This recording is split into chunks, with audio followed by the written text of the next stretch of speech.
One of the things we've been alluding to is exotics, but before we dive into what you are now offering, what was the biggest holdup in the past as far as why Capital Farm Credit never really offered financing or lending on exotic animals? We did not consider exotic operations agriculture in the sense of beef cattle, goats, row crops, oysters, right? All the traditional agriculture. And so a couple of months ago, the company voted to consider exotic livestock agriculture from a lending standpoint. And so while that sounds small, that is a huge item because it now allows us to utilize our programs to help those individuals who are raising exotics for the purposes of breeding. But let's kind of role play. So I come in and I say, hey, Chris, I'm looking to get a line of credit for exotic animals. So a lot of that's going to start with, like I said, history. What's your history with raising agriculture or animals, especially exotics? But no, that's super exciting because that could be majorly game changer for this industry. It's been a cash-only industry, right? And so to just have an option, even if it's a 50%, that's a huge benefit because people don't have any today, right? It's a full cash business today. Thank you again for tuning in to this week's podcast. Again, I am asking that anyone who is watching this will subscribe, like, and comment. I know I sound like influencers, but again, the more influence we have on this app, the more guests we can have on the podcast. So again, thank you for listening. I think you'll enjoy this episode. Welcome back to the Droptine Studios Podcast. Today, we're going to be going over lending. We're going to talk about Capital Farm Credit and who they are. And something important is the first time ever offering lending for exotic animals. So Chris, thank you for coming onto the podcast today. You bet, Austin. Glad to be here, partner. So if you can give me a little history of who you are and what you do for a living. You bet. So married, 27 years now, 3 kiddos, one out of college, one in graduate school, and one a senior today. So don't hold it against me, though. I was raised north of the Red River in Oklahoma. Grew up working in an auto body shop that we owned and then ran about 150 mama cows. And, you know, as a young man, had the opportunity to work in those businesses. But as a professional, learned a lot looking back at watching my mom take care of customers who had their cars damaged, right? As well as when you're out on a ranch and even today, right? But you got to think 35 years ago, we didn't have cell phones, Google. We had to solve problems in the field, right? Every day. And so I look back at those times and didn't realize the importance then, but look now at doing all things with a servant heart, right? And I know we'll talk a little bit about that as we go, just as a company and as an individual. But to do all things as a servant heart, taking care of people. And then it also developed me into being a great problem solver because in lending, whether it's residential or agriculture, everybody's situation is different. And so it teaches you how to be a great problem solver to help people get where they want to go, right? And so that's the history just as me as an individual. When we look at work history, I spent 12 years. I got my undergrad and my graduate at Oklahoma State, animal science undergrad, agricultural economics master's program. Got out, spent a year in the pork processing at XL Pork in Illinois. That was quite an experience. And then moved back to San Antonio, where my wife's from. And so spent 12 years in the insurance business, doing property casualty, life, and commercial. Built an agency in San Antonio, and then a company asked me to move back over to the corporate side. In graduate school, I was a manager for UPS, preload soup. So I went to work from 3:30 to 9 before school started, and then went to school all day. But worked for Farmers Insurance and built that agency. Then worked in South Texas, went to New Mexico for 3 years. Worked there and then came back to South Texas as well. Took a short stint in the oil field and then got into lending. Was a residential lender for about 6.5 years. And then I've been with Capital for 3 years now on the ag side. Yeah. So I feel like everyone knows who Capital Farm Credit is, but just in case, can you kind of give a history of who Capital Farm Credit is and what they primarily help with? You bet. So Capital Farm Credit is a agricultural lender. It's all we've done for 109 years. We're part of the farm credit system. And when we look across the country, there are multiple farm credits that cover the entire United States. In most areas, there's one farm credit for the state. Texas is different from that standpoint. We've got 5 or 6. It depends. There's been some mergers the last couple of years, but we have several in the state of Texas. And so that's different than most areas. But we cover, as Capital Farm Credit, like I said, 109 years. We cover 192 counties in the state by 62 offices, give or take.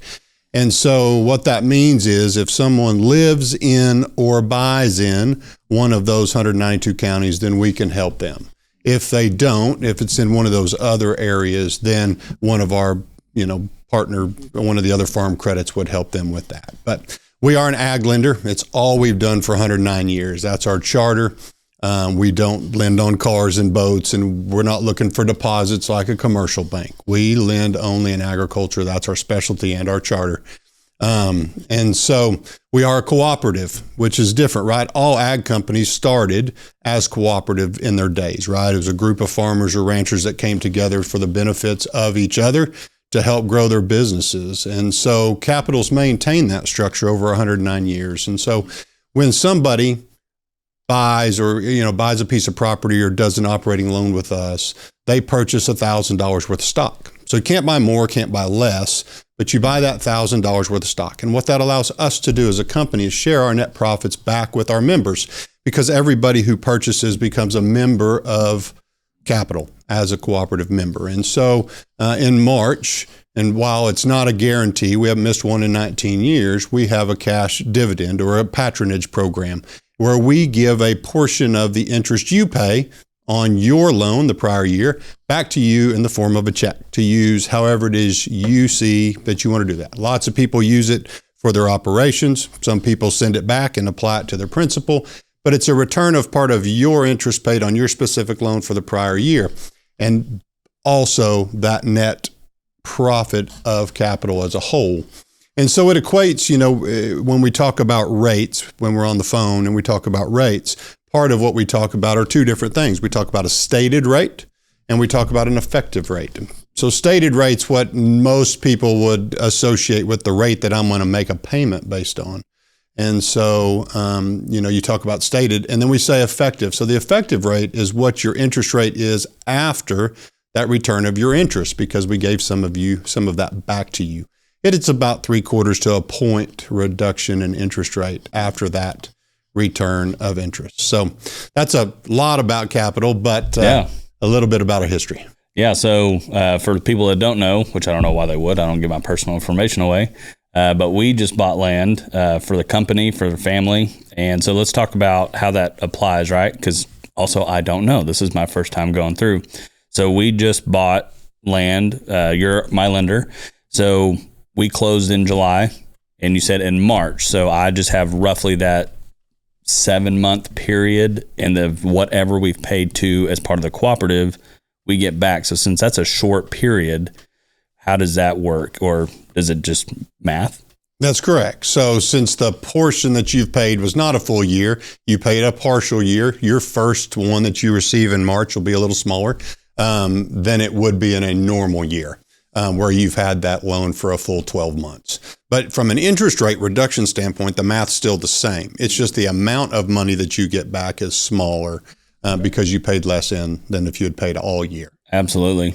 So I know I said I would do this and you said, well, you'll see. But my thought process was, well, if you're going to give me money back, I'm just going to give it right back to you to make and pay my payment down. Do you typically see people do that, or do they hold on to it? Most people hold on to it. And lots of people say, does my wife know about this?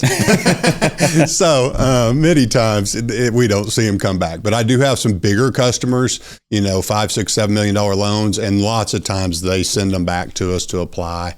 But everybody's situation's different, because it is money that comes in the form of a check. You can do what you want with. And so, I always say when I'm talking to somebody on the phone, you can put it towards your operation. You can put it towards your loan. You can go on vacation. You can go shopping. It's really whatever you want to do. That's awesome. And so I want to make something clear because I also learned something. We just got back from we both spoke at the Wildlife Partners Day of Education. So I'm sure when most people hear this, they're thinking, oh, well, lending, it probably needs to be a huge amount. So how does that work as far as the application process or the total amount of what someone's needing? So, I mean, one of the great things at Capital is we do not have a minimum and we do not have a maximum loan amount. And so I did a loan last year for $6,000 to help. I heard of a loan this year that somebody did for $1,500 to help a FFA student. We've got what's called Ag Start program, where we can go in and help students with their ag projects. And this young lady needed $1,500 for her rabbits. And so somebody made that loan to her to help her with her ag product and Ag Start. And then we've got a single loan on the book that's in multi-millions of dollars agribusiness. So we don't have a minimum in between there when we look at all of our different loan options, right? So most people equate us to a land lender, which is what the majority of our business is, right? Where you go out and you buy 10 plus, if it's 10 plus acres or more, agriculturally based, that's where RMs like me come into play. If it's 5 to 10 acres, we've got another individual in the different markets that will handle those 5 to 10 acre tracts that are outside the city. But from my standpoint, let's talk about that 10 plus acre tract. We're going to look at that as an ag tract, as long as they're not restricted from what they can do in agriculture on the tract. It doesn't mean they can't have restrictions. They just can't restrict you having the ability to do ag on the tract, right? And then it's based upon what is that purchase price. When you're under $1 million, it's a 15% down is where we start, depending upon credit and credit profile. If it's over $1 million loan amount, then we go to 20% down minimum.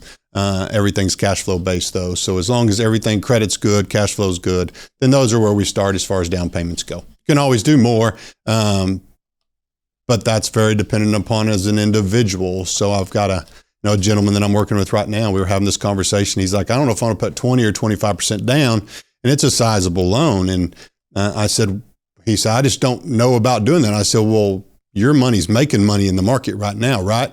He said, I didn't think about that. I said, and it's making more than the interest is on this loan too. He said, yeah, you're right. So he's leveraging different use of his money for the purchase versus where is he making his money on his cash right now. Right? So that's how loan amounts can be determined, is based upon personal situations. 1031s change that as well. If somebody's doing a 1031 exchange, that obviously dictates a lot of what that purchase price or loan amount might be. Right. And so for the people that don't know, on the 1031, that's when they buy or sell something and they need to resell it, or what is a 1031? Yeah. So 1031 exchange is a tax benefit that allows people to sell and buy like kind. Meaning, from an easy standpoint, we'll just say they own a ranch today.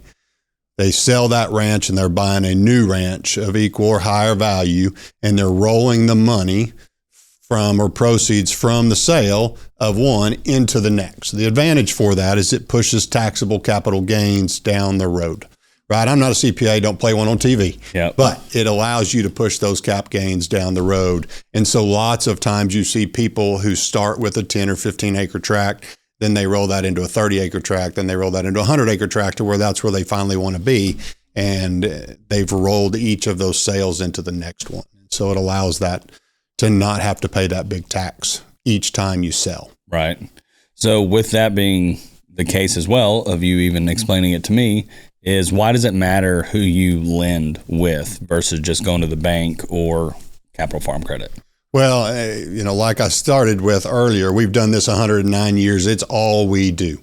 We don't use your deposits and give it back to you. We don't loan on boats and cars. We want to be specialists all the way around. We are specialists in the agricultural industry.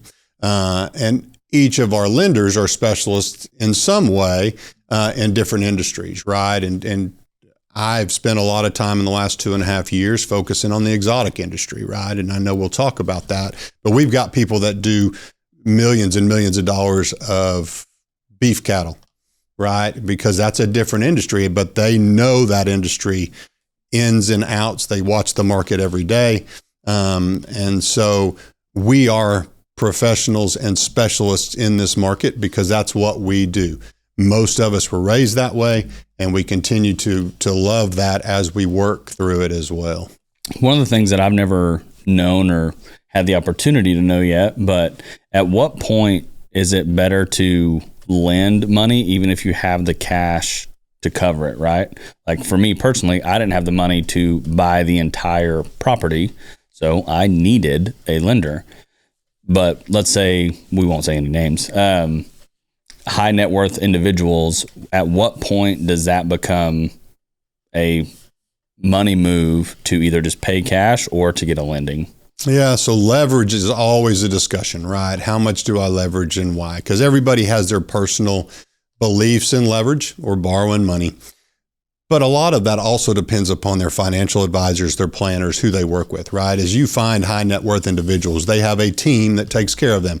It's not, there's lots of people, I only deal with their team. I talk to them in the beginning, and then from then on, I'm dealing with financial advisors who reach out and say, hey, here's what we need. I've got $10 million in these 4 different loans. What are we looking at to bring them all together into one, right? It's not even with that individual, but they're looking at leverage of how do they use, right? When I do a lot of podcasts and a lot of watching of podcasts and learning is how do we leverage money, right? Most people that have a high net worth have learned to send their dollar out, have it make babies and come back as 2, right? And so if they spend all their money on a property and all their cash, that money's not making them money. So they can leverage part of that purchase, and then they've still got the cash for animals or for other business ventures or opportunities that come to them that can then make more money in the market than what the interest is costing them, right?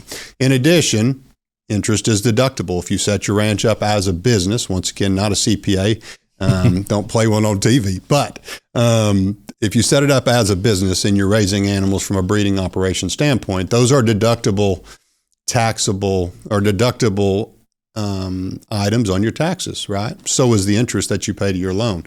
And so there's lots of reasons people do it, and everybody's situation is different in how they look at that. Some people just don't want debt, and so they just don't have debt, right? And that's okay.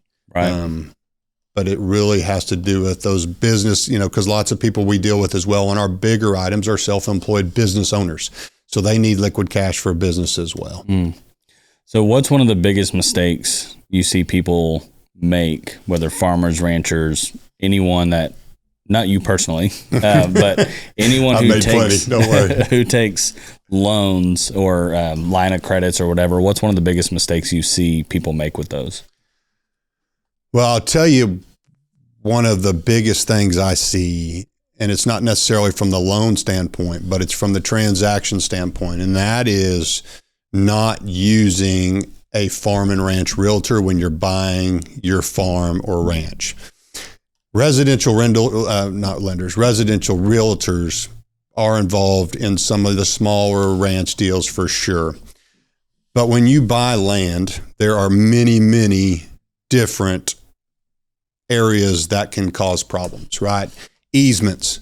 Do we have access to the property, legally have access to the property? That's not something you worry about with residential, right? Because everybody's got a street in front of them on a residential transaction. Under the soil, on top of the soil, water rights, right? Mineral rights, access, which we talked about. So there's several different things that come into play that you don't deal with in residential. And if you're not trained in that rural ranch, farm and ranch area of business, then you can find yourself as a buyer in trouble. If you're not represented, I've had people come through that aren't represented and on big transactions, and that makes me very, very uncomfortable because I can't advise you. I'm not a realtor and I'm not a licensed realtor, so I can't advise you how to set up your contract to make sure it's right. I do look at credit and I do look at those every day. And so even in your and I's transaction, right, I had concerns of the restrictions on the track that you had. Now, it wasn't my position to argue them, but I'm like, hey, Austin, as my friend, I think you need to look at these because I know what you want to do long-term, and that doesn't match, right? And then your realtor took that and did some great things and got it really amended to make it beneficial for you long-term. So, that's the biggest piece of concern or that I see is that just not using the right professional which is no different from a lender standpoint, is not using the right professional for a task or a job. And that can be in our marketing and our media as well, right? I mean, you talk about it, you sell convenience, right? And not using the right person can cost you money. And it's the same thing in our business as well. Yeah, it's huge because, I mean, even in that one particularly, when I had Michael on, we talked about it, and I was just like, I did a brief overview, but I try to give the people that I trust in their industries and their expertise going exactly what you said. You know what I want. You know what I don't want. I don't have time. Make it happen. And it was great for me. I know I sent one wordy email when the people were trying to get a hold of us all at once. But yeah, so I mean, it was a great transaction, and it was our first larger transaction besides a residential home. And so it was, I mean, a beautiful marriage as far as like having you look at it, Michael look at it, and then being able to bring it all together to handle all that for me. It worked flawlessly. Yeah, we appreciate it for sure. Yeah. So that's our goal, is to make it easy for you, right? At the end of the day, we're here to take care of people. That's what our calling is in life as Christians as well, is to be a servant heart and take care of people. And so, you know, even if I'm not, there's lots of times people call and I can't help them, but I want to know somebody in my network that can. If we can't help them, who can help you as an individual get you to the end of your goal, whether that's commercial or a car or whatever it is. I always try to go down that road. At Droptine Studios, we understand how important it is to market your animals and showcase the strength of your breeding program. But effective marketing starts with knowing exactly with what you have and where it came from. The Exotic Wildlife Association Registry helps breeders document lineage from black buck, kudu, sable, fallow, axis, sika, and red deer. That documented history can give buyers greater confidence, adding credibility to your program, and to help protect the value of the genetics that you already have, the genetics that you've worked so hard to build. And if you want to learn more, go to the EWA registry at myewa.org. Are you looking to put your brand in front of a highly engaged outdoor audience? In the last 28 days alone, the Droptine Studios YouTube channel generated more than 2.4 million views, 80,000 likes, and 2,400 new subscribers. Podcast sponsorship opportunities are now available, giving your business direct exposure across full episodes, short form content, and all of our social media platforms. To advertise with the Droptine Studios Podcast, visit droptinstudios.com/podcast, or you can contact us at admin@droptinestudios.com. Yeah, and so one of the other things, we haven't had time about it, we're finally, after this weekend, going to do our last trade show for the year. Thank God. But that's one of the things that I wanted to see, because y'all also have a large network of people, because you were like, hey, when you look to build, when you look to do soil testing, when you look to do all the things I don't even know about yet. So how are y'all building that network at Capital Farm Credit? So I'll answer it on the capital side and the Chris side. So from a capital side, we, being the leaders in agricultural lending, that we are, because we are the largest in the state of Texas. We're the 8th largest in the country, right? So we have size. We're $17 billion company that we manage those funds or those loans, $17 billion, right? So we've got our hand in lots of different areas.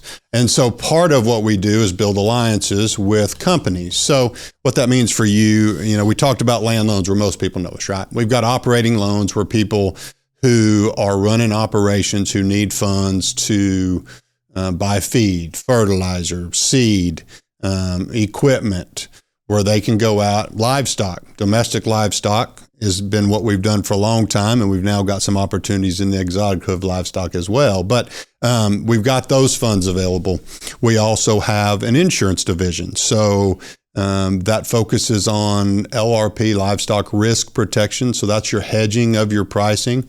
And then PRF, your pasture range, which most people know as rainfall insurance, where that covers that's a government program based upon rainfall in your quadrant. And I won't get much deeper than that, but if it doesn't rain, you get paid. If it rains a lot, you get to pay, right? And so it's an ebb and flow. And when you look at history in most quadrants, it's, 65%.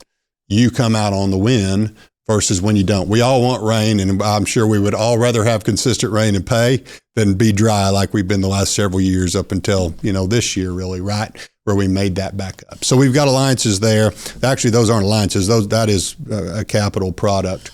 We also have a soil nutrient deduction company that we've partnered with that is another taxable or tax benefit to farmers and ranchers. Right, and that we partner with Boa Safra on that is who that's with. So we've got lots of different avenues, and then we've also, like I mentioned, got the 5 to 10 acre tracts. We can help with that. People that are buying rural homes on acreage, we can help with that. It's a different person in our market, in our division, but she specializes in those rural homes on the larger tracts where your residential lenders, especially if there's an ag exemption on it. If they're going through Fannie and Freddie on the residential side, they do not want ag exemptions because of the possible chargeback, right? Because if you've got an ag exemption on there today and you lose that, the taxing entity can go back 5 years and charge you those back taxes. And lots of times people don't have those funds available. And so that's why the residential guys don't want it. We're an ag lender, so we want you to have an ag exemption or wildlife exemption on that property. Right. And I'm saying exemption, they're valuations, right? An ag valuation, but most people know them as an exemption.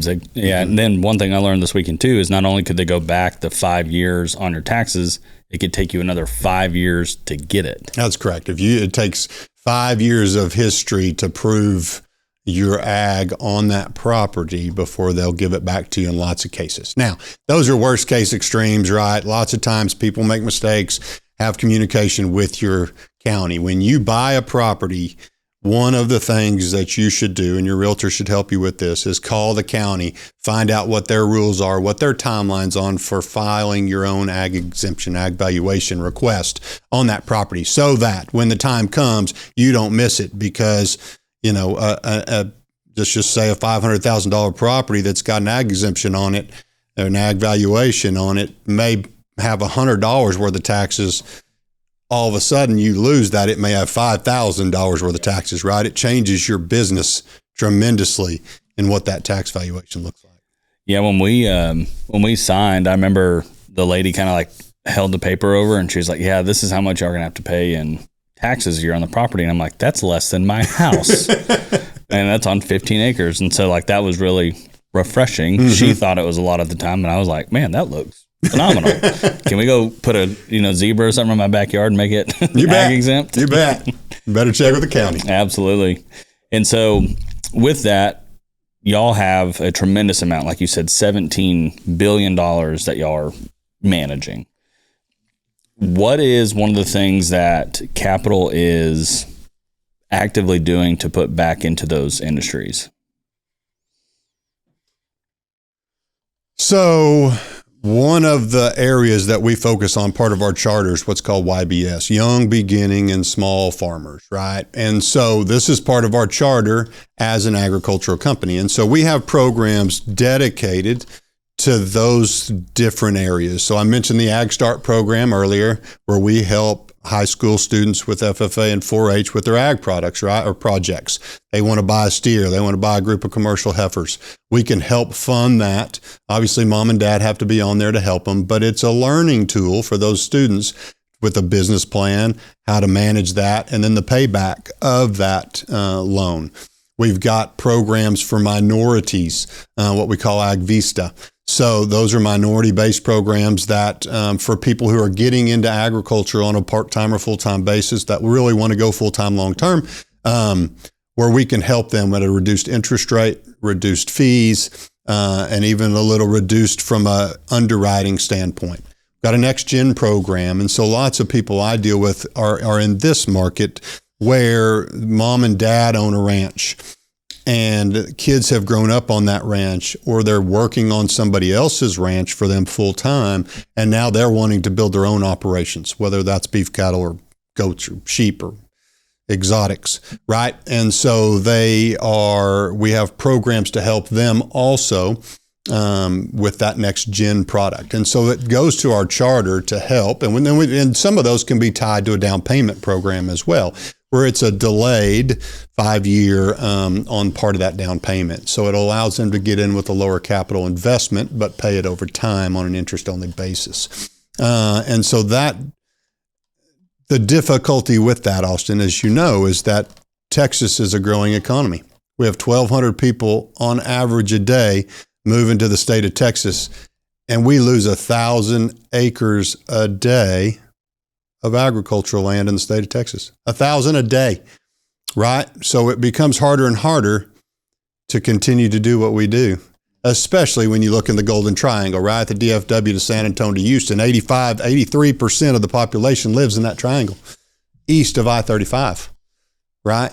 But that's where the people are, that's where the jobs are, that's where we spend a lot of our time. So it's going to become a different challenge for us, right? And so that's why we do many different facets from the operating standpoint, the equipment that we mentioned earlier. But, those are many areas in addition to sponsorships, in addition to, right, you and I met at trade shows 2 years ago through a mutual buddy, right?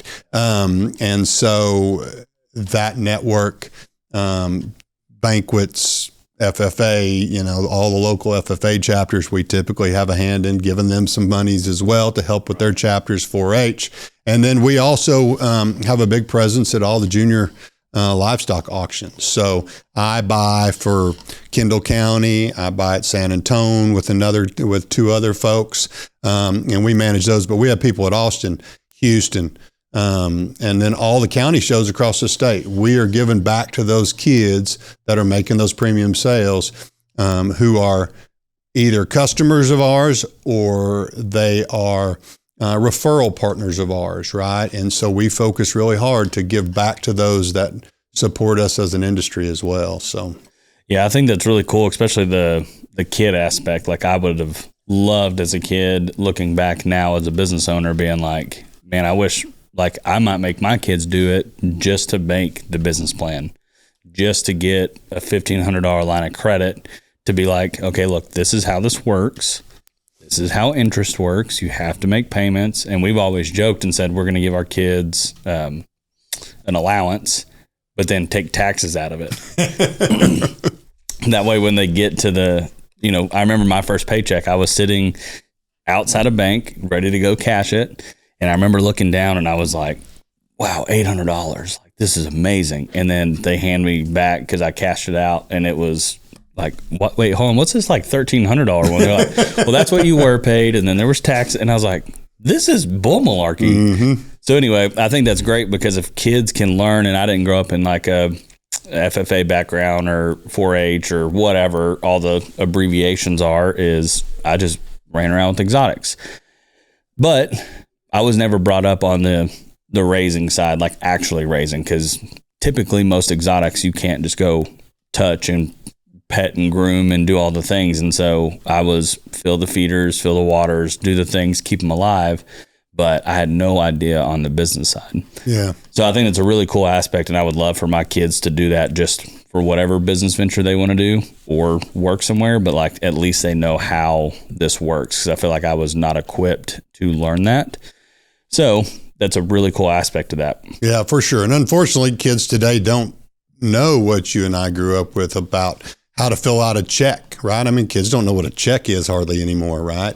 And finances aren't taught in school like they used to be. And so I hear you on how we teach. I do the same thing with my kiddo at home, my senior. We started our business at home, and part of that was to teach him business and marketing and sales and finance, to see how a business works and all the things that go into that. So, but yeah, our generational wealth, as baby boomers are aging, unfortunately, we will see the largest transfer of wealth through land that we've ever seen. And the unfortunate part is many people of those kids, they are not on the family farm, right? And so part of what, we've just spent a few minutes talking about is how do we get people involved that want to stay on the family farm and want to keep that way of life alive? Because at some point, that's where food comes from, right? It doesn't show up in the grocery store. It comes from the field. Whether that's grains or livestock, it all starts in the field by a farmer or a rancher. And so if we don't maintain that, it's going to be a tough life down the road. Absolutely.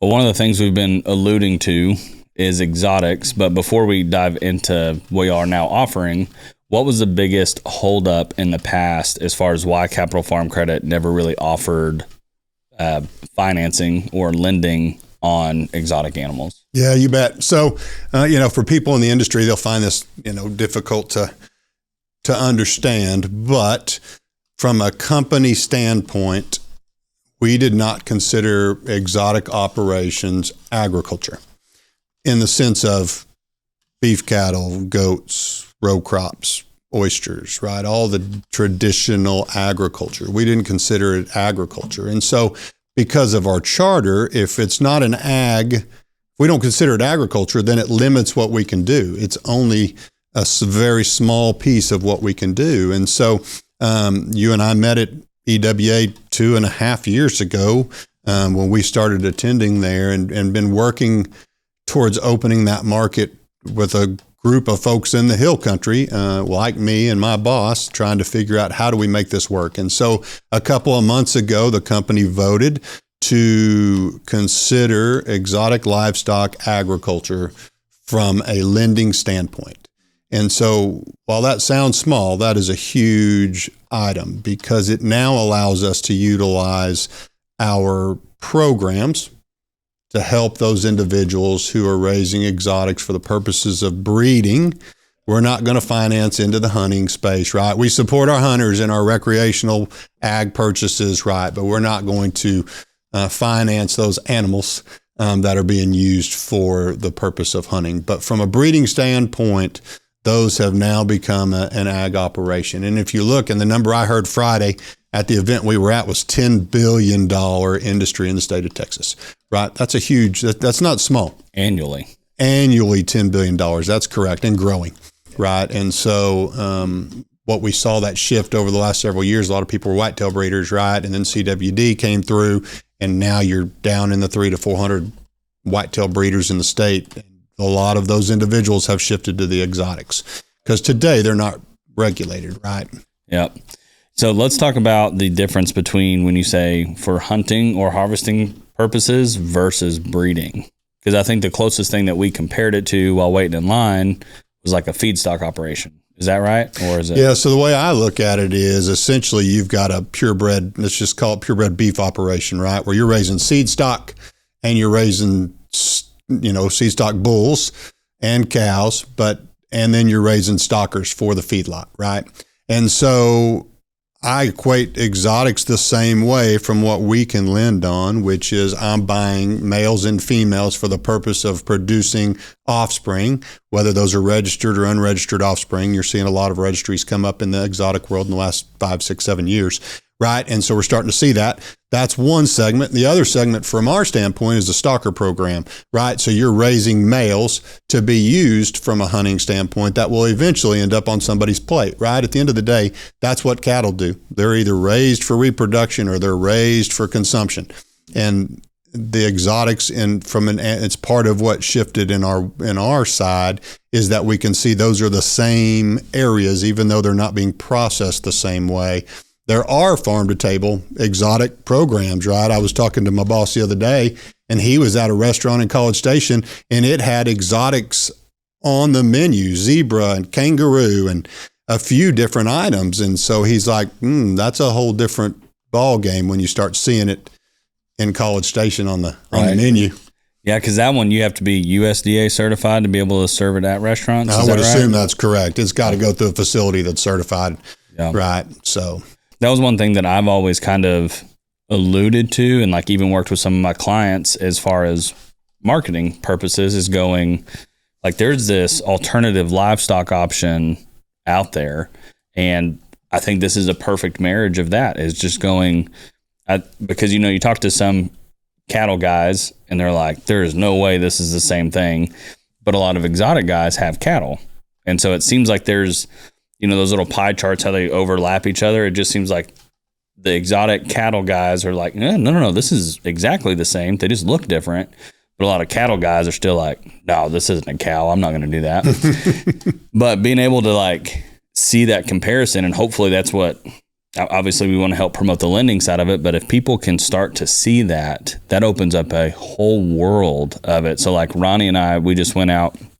Well, I facilitated the deal. I couldn't be there because we were busy, but they went out to a primarily cattle operation that had some exotics. And so we were moving some exotics off the property, and he's looking around going, you have so much land. You have so much green grass. Do you know what you could do with this? And the individual knows what they could do, but they've been steered wrong by a lot of people in the industry. And so I'm hoping that this can be something where they can, like you just said, breeding, or I liked how you said, what did you say, consumption, or what was production or consumption, because that's a perfect view of what the cattle guys are doing.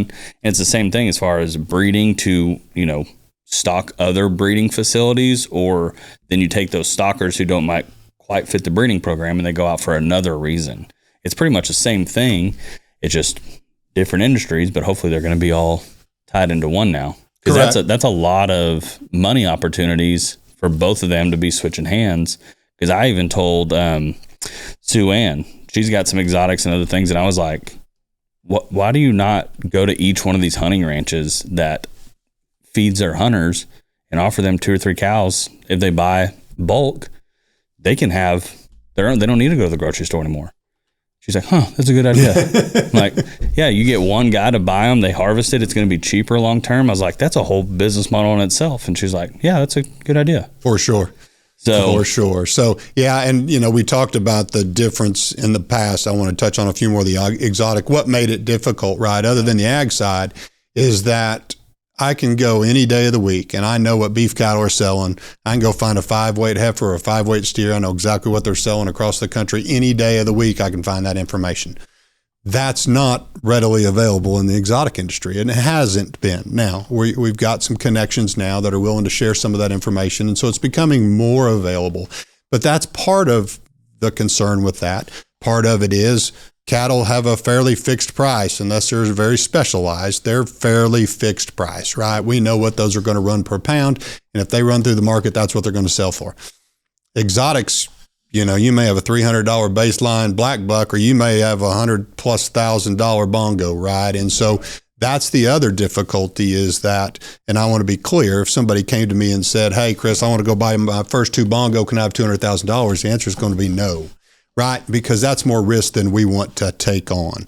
But I do want to be a resource to help people to grow those operations. And so, that's a fine line when it comes to it. Mortality is another deal, right? They are higher mortality in the early days of when they're being moved for cattle. Just, you don't see that in a normal scenario, just transferring them from, ranch to ranch. And so there's several different factors that come into play there, which is why when we talk about from an underwriting standpoint, even today, those discussions are going to be a little different than they would be if you came and just said, hey, Chris, I want to buy, 50 stalkers and run them on wheat for the next 6 months. That's an easier conversation because I can look back at history and know what that looks like.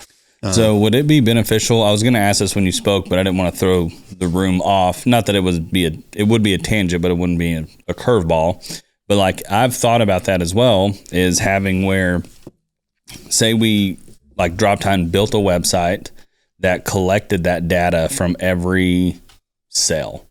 So Wildlife Partners, Huntsville auction, EWA auction, and I wouldn't know how to do this. I would need David for it. But we had something to where we could either upload PDFs or any of this, and it says the sale, the date, whatever. But then you can also do a search that says bongo.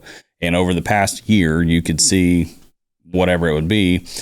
As far as sale price, would that be beneficial? Like, I don't know how to do that or why we would do it strictly besides helping the industry. But would that be something that would help? Because I don't know how those... I'm not a cattle guy, but when we went to like beef cattle short course or for CattleCon, people saw marketing and they thought it was cattle market. So they were like, how's the market doing today? I'm like, don't ask me. But would that be like a tool to help with something that y'all do? You bet. Anytime we can get data, it's going to be beneficial for us, right, to use. Because I've kept the books that from the auctions at EWA the last couple of years. So I've got a lot of prices there, but those are more premium animals, right? They're not going to be your average daily animal. So the other item that I've looked at, and part of when I am going to have that conversation, we're going to look at sales price or max insurable value, because those may not be the same, right? And so part of what we're going to want to see in lots of situations, and I will tell you, this is because it's new, it's going to be very individualized by the individual, right? Do we have a relationship with the borrower today, or do we not? Have you been in the industry 10, 15, 20 years, or are you trying to get in brand new? Those are very different conversations and very different opportunities for us to lend to you, depending upon what you're looking at. But part of that will be an insurance on those animals for a year, maybe 2 years, depending upon how it's all set up, like I said. And I've talked to a gentleman out of Alabama quite a bit on their insurance program. And he's like, Chris, I can tell you exactly what our max insurable value is on that animal. And I'm going to give you a health certification from the vet, because I've got to have it. And I'm going to send you an ear tag or an RFID number for each animal that's on there, because I've got to have it, right? And so I can then reduce part of my risk by having those animals insured, because if they pass, right, if they die at some point in time, that animal is protected for me, and that money would come back as a portion of that to pay down the loan for the animal that we gave you money for, right? And so there's lots of pieces there that we can help to manage the risk, but there are additional risks. Since 1967, the Exotic Wildlife Association has supported conservation, advocacy, and education for the exotic wildlife industry. EWA brings together ranchers, breeders, conservationists, hunters, and wildlife professionals who are working to protect the exotic wildlife and preserve the industry for the next generation. EWA members receive access to valuable resources, legislative support, networking, education, and of course the EWA registry. Learn more or become a member today at myewa.org and follow the Exotic Wildlife Association on Facebook. Running a business is already a full-time job. Keeping up with content, posting schedules, and social media trends shouldn't have to be something that you need to keep up with either. Droptine Studios offers full-service social media management designed to keep your brand active, consistent, and in front of the right audience. From content creation to posting strategies, we handle all things social media so you can focus on running your business. If you want to learn more, go to droptinestudios.com/marketing. So let's go through, because I feel like I don't want to say I have a better understanding, but I heard you talk Friday, and then we just talked a little bit about it. But let's kind of role play. So I come in and I say, hey, Chris, I am looking to get, I listen to the podcast, I'm looking to get a line of credit for exotic animals. What are the, I know maybe you do have a step-by-step program, but what are the steps that you need? And then you alluded to the insurance tags. What are all the requirements for you to be able to vet that person to say, okay, here's how much I'll give you for this, for exotic animals? Yeah, so a lot of that's going to start with, like I said, history. And that's no different than anything. When you came and bought your land, I would ask you, what do you want to buy? What's your budget? What do you want to do with it? What's your long-term plan with it? It's no different in that situation. I'm going to want to know, what does your portfolio look like from a land standpoint? What's your history with raising agriculture or animals, especially exotics? Are you a current customer of ours, right? Because if you are, now I've got history with you. I've got a relationship with you, meaning somebody in our company, not necessarily me, right? And so that's going to open up different opportunities if I know you as a person and as an individual and how you've paid, right? And so I'm going to look at all that information. Once I've got a picture of what it looks like and what you're trying to do, now I'm going to try to figure out the collateral piece. And so that's the first part of difficulty, right? So if I can tie it to land, tie your operating note to your land and use your land as collateral, that's our best scenario that we can do, because it makes me feel good as a lender, because I got a hard asset I can go find if there's a problem or a default on the loan. And it gives me more flexibility for you if you've got that experience that we've already talked through, where you can use that money, right? Second level of that, if we don't have any equity in the land available, and I won't get into details on what that looks like, but If we don't, then we can start looking at equipment, right? Do you have tractors, combines, right? Do I run a full cattle operation? So I've got all this cattle equipment that I'm going to be able to cross over and use some in my exotic, right? And so can I take that as collateral? So that's our second best. The most difficult will be, I have no opportunity in the land and I have no equipment. I just want to buy animals. And I've never owned animals before. Oh yeah. Well, if all that comes together, then the answer is I appreciate you coming and, let's get some experience under your belt. And then let's revisit that in a couple of years. Pretty much risk your money first before ours. That's correct. Because once again, this is new for us. And so the company's looking at, yes, we want to play, but we also have to protect our shareholders and our members. Right. And so we want to make sure that we make good decisions from a risk, because all things lending and interest rate are all risk. That's all we do is risk, right? When you look at interest rate, lower rates are for lower risk, higher rates are for higher risk. And you could go through the gamut from a primary home to a commercial business. That's the gamut of interest rates. Well, they're hard money, but that's a whole different ballgame. And so in that situation, that's exactly, I'm going to appreciate the conversation. Let's stay in touch. Let me know how it goes. When you get some time under your belt, then let's circle back and see how we might be able to help you down the road. But somebody who comes, who is, premier in the industry, they've got outside, income. Traditionally, most of these folks are running an exotic business alongside their primary business, right? And so when we've got that outside income that I can show cash flow, because we're a cash flow lender. So we have to be able to show that you can make your payments and pay your loan back. And I want to know that you can do that whether the animals are there or not, right? Right. And so that's the gamut. And so if we're looking at animals only, fully transparent, it's going to be difficult for us to do it. I'm not saying it's impossible, but it's going to be difficult for us to do that in most situations. So just like the exotic industry, if there was a cattle market, you're just collecting data. So even if you come and deny them for it, you're still internally trying to go, hey, we still want to invest in this industry. We still want to do these things. Still come talk to me. I just have to collect data from why was yours a no? And that way, because again, if this is fresh, the only way to know how to make it better is data.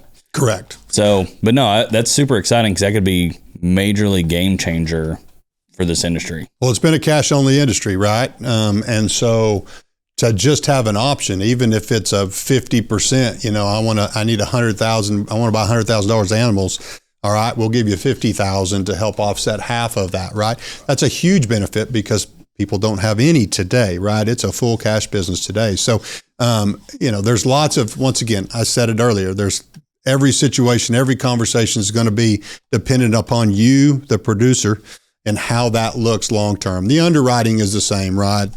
From cash flow and those type things, but it's going to be very dependent upon you as an individual and what your operation is and how long you've been doing it to what that looks like, whether we can give you 50,000 or we can give you 5 million, right?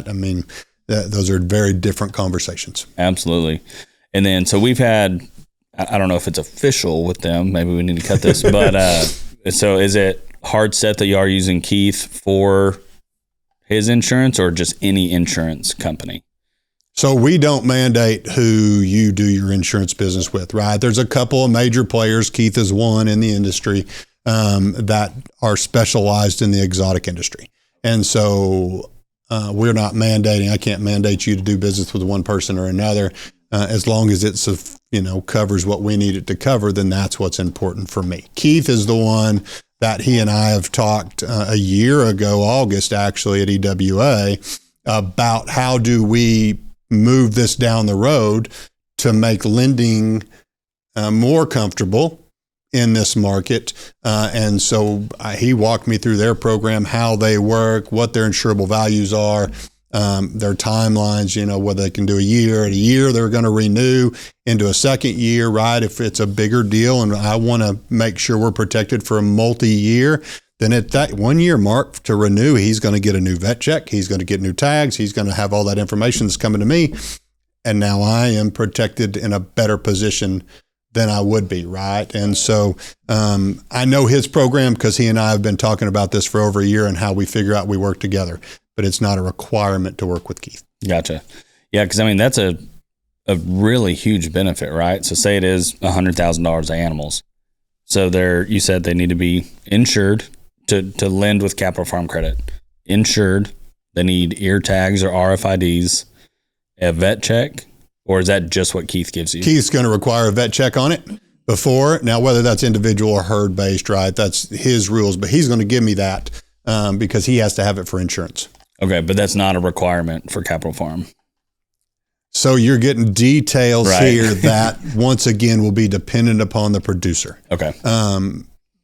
Sorry, and I'm not prying. I'm just trying to think of No, you're fine. It's difficult because especially in this space, because we don't have a history, it's going to be very dependent upon individual and how that works for you. And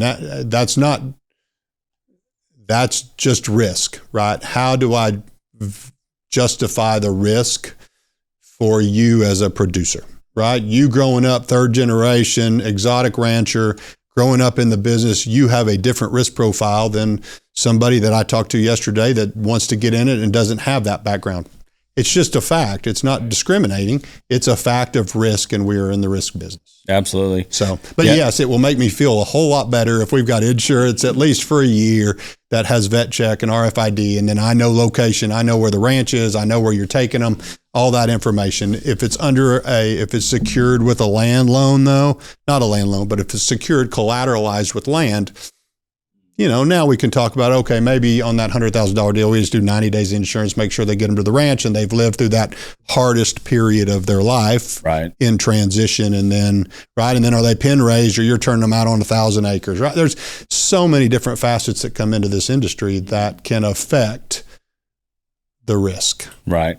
Yeah. Cause they're not like typical cows that I've seen, right? Like you hit the little feed siren and they come running to you. So it's really smart to do it that way, and I hope whoever's listening to this knows, and that's why I'm poking and prying, hopefully to save your time and people not calling and wasting, not that they would waste your time, but I want to try to answer as many questions that when they walk away with this podcast that they're like, oh, okay. So and that was the other part, one thing I was blown away with, and we were talking about it at lunch, and again, we are not CPAs. I need a CPA sponsor to do that, but the aspect of like in the cattle industry for long-term capital gains, you have to keep the offspring for 2 years for long-term capital gains. Is that right? That's what we saw on Friday. I was not aware of that it was a 2-year time frame, but that is correct. On Friday, we learned from somebody who does tax benefit a whole lot more than we do, that 2 years on domestic cattle, but 1 year on exotic livestock. So lots of times to reduce your taxable event, you'll hold those animals for a year before you sell them, right, as breeding stock. Yeah. And so that reduces your taxable. So you got the tax benefit that's cut in half if they're insured. So let's use the $100,000 one. And to preface, I don't know what I'm talking about. I'm just generalizing this. But say it's $100,000, you give them, let's even say the 50% of it. So you get $50,000 cash to be able to go buy this $100,000 asset. And if you get it secured, I don't know Keith's rates. Let's say it's 10%, because I know that's pretty high. Yeah, that'd be on the high side, yeah. But like high. And then if something goes wrong, let's say it's fatality. Okay, you get your money back. You had a 10%, with your insurance person, but you can pay your loan back and you can still use the $50,000 to go buy another $100,000 asset. That's correct. Sounds like a win-win. That's correct. Leveraging that allows you to offset or buy more, right? Because if you'll go back and listen to Brian's podcast with you, which he's had 2 of them I know of, he talks a lot about that tax benefit. Bonus depreciation is a term you'll hear, right? And so you go out and buy $100,000 worth of animals for breeding in your business. Bonus depreciation allows you to write $100,000 off on your taxes, right? Once again, not a CPA. We've said it several times, but it allows you to take that benefit, and that's active against your active income, not your passive income, if you do it right. And so that's a huge benefit of leverage to allow you to buy more to then offset, right? And then how we set it up is going to be dependent upon that, right? Many times we set up our operating loans on a 12-month deal, but 12-month note, right? Because many times it's set up based upon offspring. So if you look at cattle, you're buying, heavy bred cows. They're going to they're going to give birth and you're going to sell in 6 to 8 months. So a 12-month deal works because it's based upon repayments, based upon the sale of that asset, which would be your offspring, calves, right? And so we set that up knowing that exotics you're going to want to hold a year. If you're buying bred does or females, that may be a 1.5 year process. There's opportunity to set that up on a 12-month or even possibly a 24-month to where you're making interest-only payments throughout that time frame. And then when you sell that offspring, those proceeds are used to pay back the loan. That's a requirement on the loan, is that when you sell those assets, that they pay back the loan to pay that off. And depending upon how that operating note's set up, that means you pay it off and you may be able to draw back. Or if you're only buying livestock for the purposes of breeding, then it's set up, you draw it out. And then when it's done, we can set that up then on a monthly. So say you want to buy, Black Buck's easy to use because you've got the Black Buck King on here a few times. So, our buddy, but just say you bought, 10 females at $4,000 a piece, $40,000. You can, I lost my track. So, sorry, I lost my track. No, you're good. So it was being able to get it, Black Buck, 10 of them. And so we can set that up to where when you buy them, once you've got them, then we can term that out, meaning it can be set up over 3, 4, 5 years, and you are making a monthly principal and interest payment over that time period instead of it flowing back and forth. You're paying for that breeding because you're not going to sell those. You're buying them to keep for a while. Right. And so there's opportunity to set it up that way also. So there are lots of different ways to set that structure up depending upon the individual. Yeah, because also one thing to look into, because cattle, their gestation period is always the same. That's correct. Black buck can breed twice a year.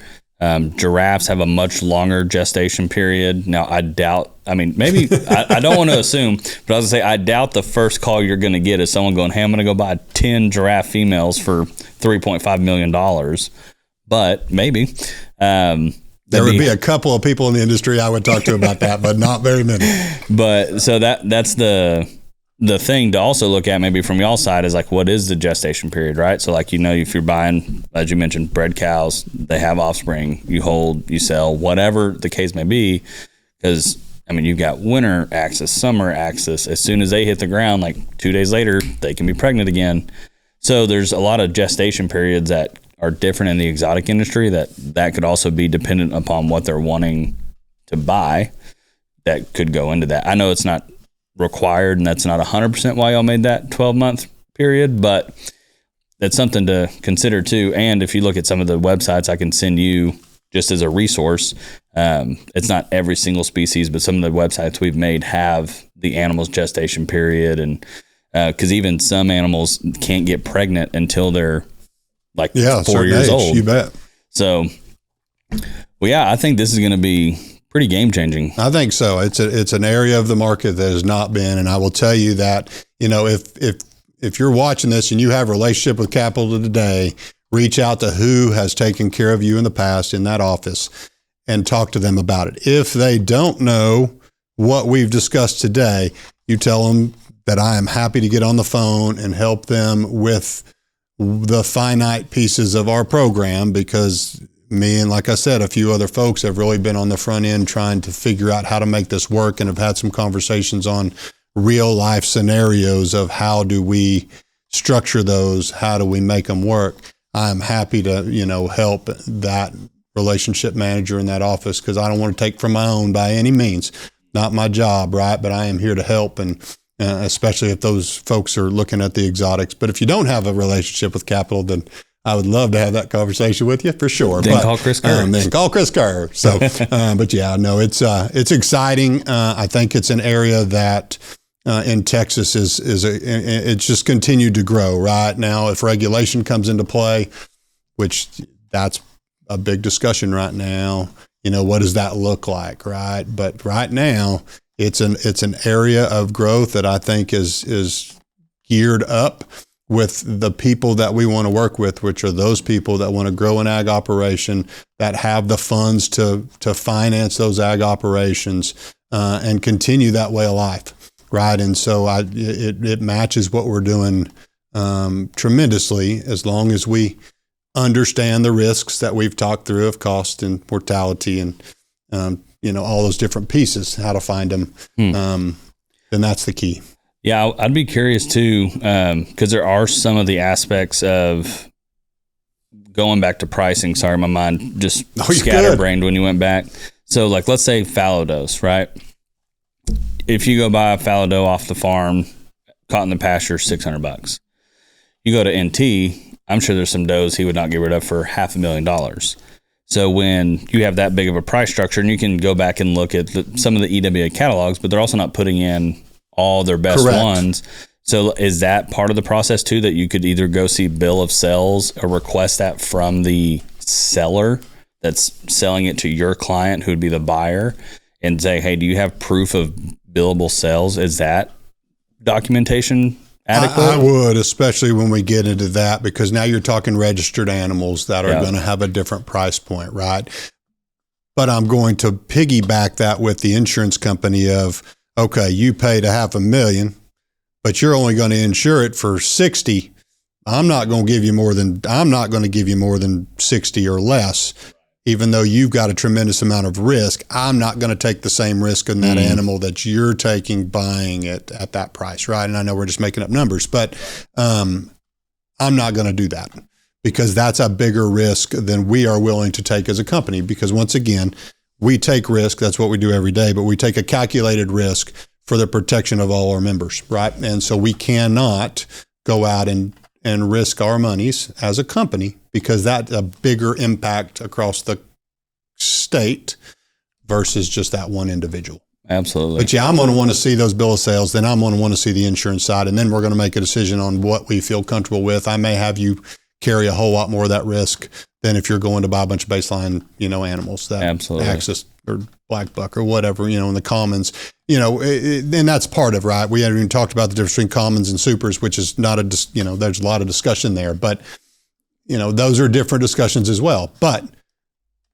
supers are worth more. Supers cost more. Their offspring, when they come out, are worth what you paid for the mama in most cases, right? If you've got a female offspring, then you've made your money back, and now you're in the green every year after that. Those are good things, but there's a higher risk in that first 12 months. Protect your investment, preserve your records, promote responsible wildlife management. The Exotic Wildlife Association Animal Registry is working in conjunction with the Veterinary Genetics Lab at UC Davis. This provides secure, professional record keeping for the exotic wildlife owners and breeders across the country.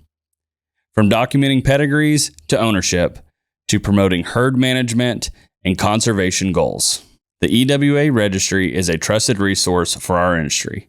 Whether you own one animal or manage an entire ranch, the EWA Animal Registry is here to help. Learn more today at myewa.org. That's myewa.org. If you sell ranches, we want to give you a $3,000 credit for free.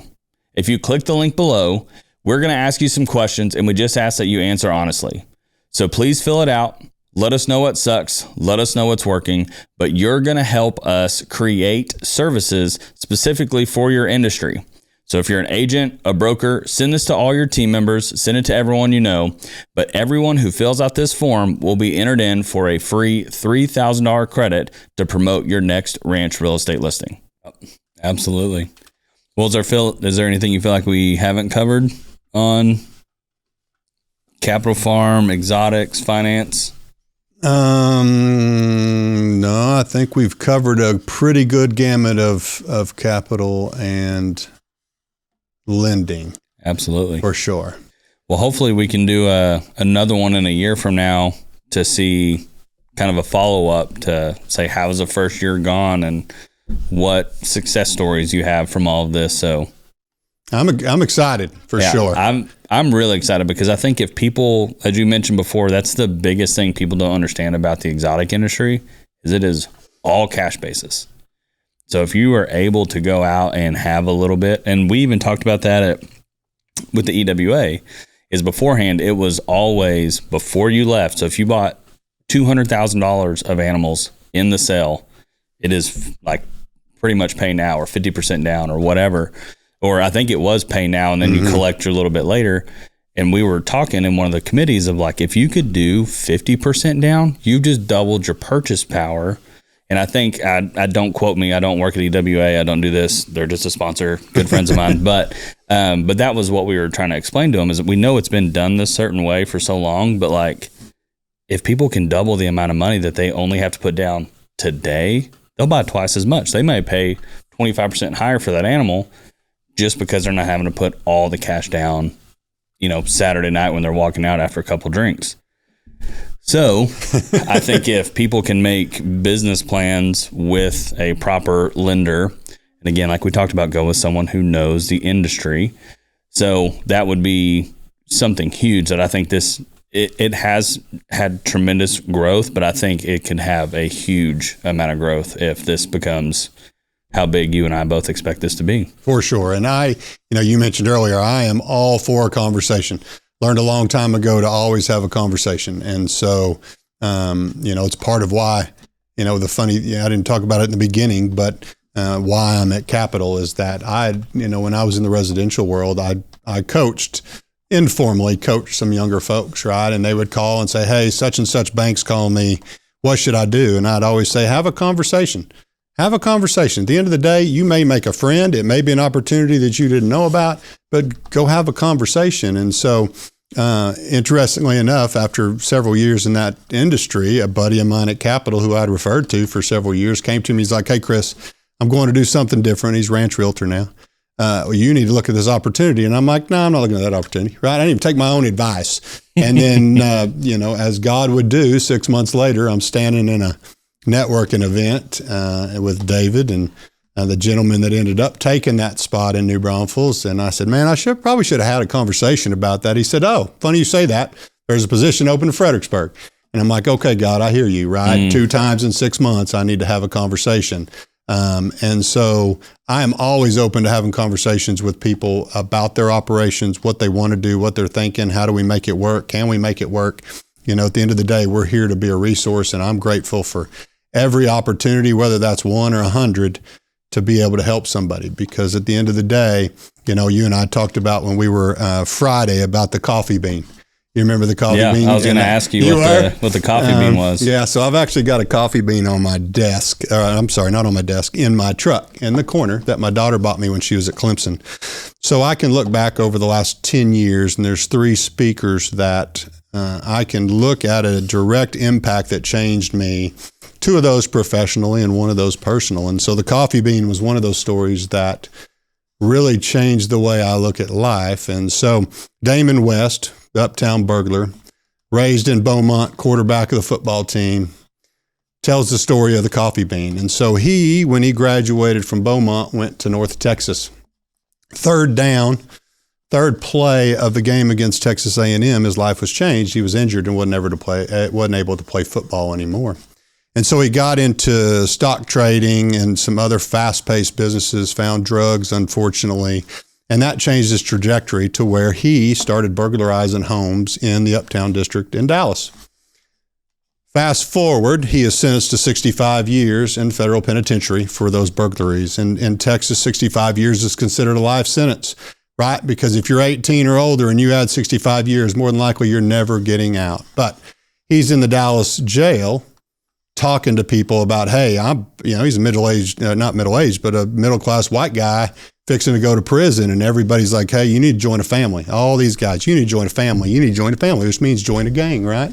And his mom told him, when you go to jail, you will not get tattoos and you will not join a gang because we didn't raise you that way. And so he's like, man, I just don't know how to do that. And so a gentleman named Mr. Jackson came to him, who was a lifelong in and out of jail. And he said, let me tell you, don't listen to those guys. Let me tell you the story of the coffee bean. And so he says, Damon, if you take a carrot and you put it in a pot of boiling water, and that pot of boiling water in his situation is jail, right? Prison.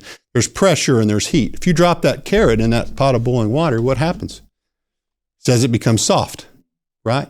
He said that's what happens to some people in prison. And I will tell you that this equates to life as well, but people become soft. They're weak, right? They don't make decisions. They're just weak. They're just beat and punished all the time. He said, well, what happens if you drop an egg in a pot of boiling water? it turns different, but it's still an egg. It turns into a hard-boiled egg, right? So it becomes a hard shell on the outside, but the heart of that egg is hard as well. And so those people become mean, right? And they don't like life. And if they're hard outer shell and inner shell, their heart, they can't give or receive love. He said, but Damon, what happens if you put a coffee bean in a pot of boiling water? It becomes coffee, right? It did not allow the outside environment to affect it, but it allowed the outside environment to bring out what was inside the coffee bean to make it better. And I think that's a huge, from a life standpoint and a life lesson, when we look at life, right? We are all dealing with pressures, with heat, with circumstances, with financials, right? And if you look at life with gratitude, which is what I try to do every morning when I get up, is be grateful for the opportunity to get up and serve, right? Whatever capacity God gives me in that day. But to be the coffee bean, because when you walk into this office every day, you are around people that you affect their lives, right?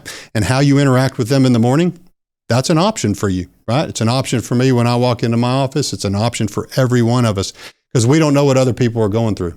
But to be a coffee bean allows us to do all things with a servant heart to take care of people, which is what we're called to do. And I said it earlier in the day. It's what we're called to do every day. And so that coffee bean on my dash, and there's a longer story. He's got 2 books out. The Change Agent is his first book.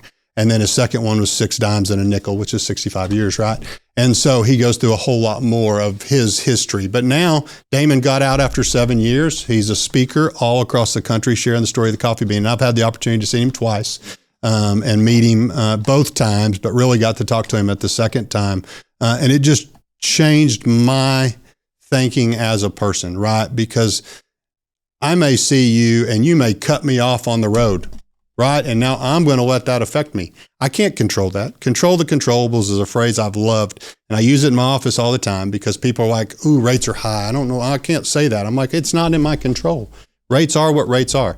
That person cut me off. I don't know what's in their life. They may have to get to the hospital. They may have a loved one that needs them. They may have a child that called, right? And so for me to then judge that is not right. So I try to keep that in mind. And so because I spend a lot of time in the car, I have that coffee bean on my dash to remind me to always do the right thing and be a coffee bean. And so it's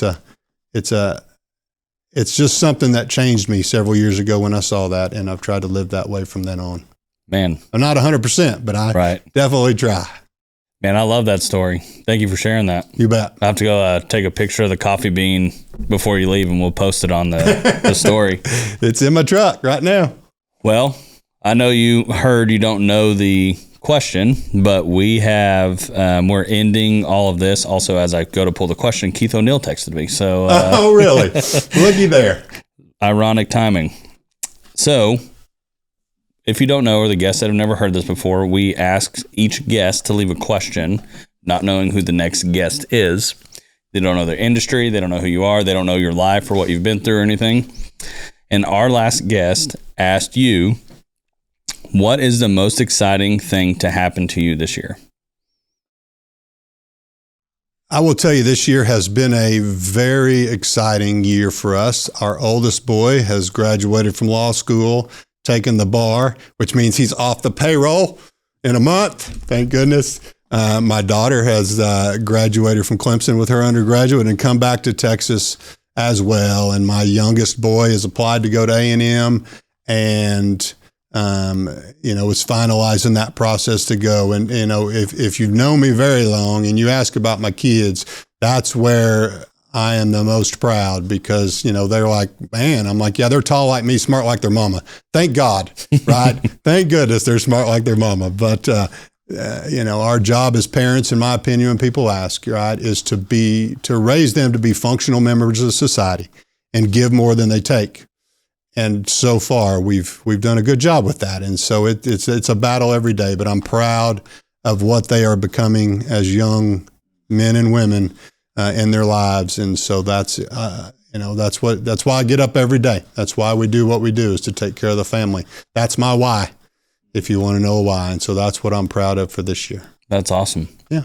Yeah. We just sent, They're too young to go to school, but they do Mother's Day out. So we called it first day of school, but my youngest just went to her first day of school today. That's exciting. We're on two different spectrums, right? You got them getting out, still going in, and mine had their first day. So that just means I'm old and you're not. Well, no, but even with that, I admire that, and I hope that I can keep that tradition and keep those values with my girls as they get older and one day graduate, and I can steward them well with the time that I have with them. For sure.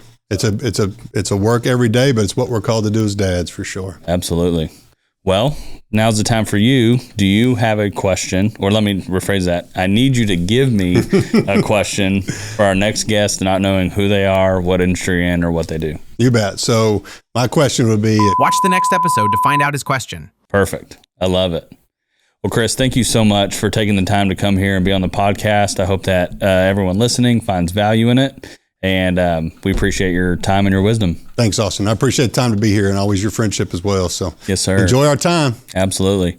Well, thank you for listening to the Droptine Studios podcast. Again, if you always make it to the end, I'm going to ask you, please like, subscribe, share, do all the things, do all the buttons. But thank you for investing your time listening to the podcast, and we hope you got something from it. And if you did, call Chris. Thank you, Chris. Thank you.